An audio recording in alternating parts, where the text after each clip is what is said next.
Hey everyone! Today I am going to show you how to use the Vanishing Point tool to edit in perspective and creating a stylish dotted halftone pattern effect. Let's jump right in. First, open your image in Photoshop. Go to Filter and then Vanishing Point.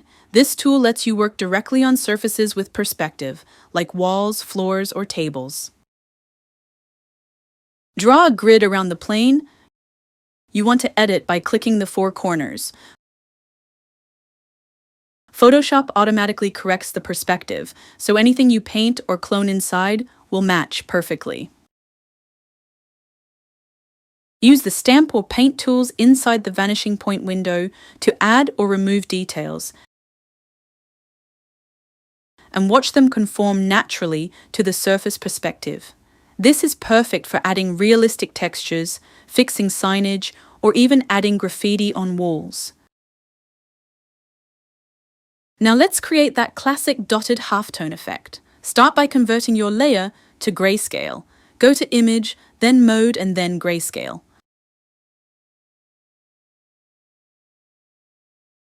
Next, go to Filter, then Pixelate, and then Color Halftone.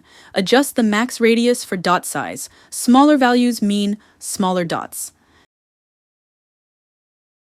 Click OK and voila, you get a cool dotted pattern. And there you have it, 2 Photoshop techniques that take your edits from flat to fantastic. Try it out and let me know how you use Vanishing Point and halftone effects in your projects. Don't forget to like, subscribe, and hit the bell for more creative tutorials. See you next time.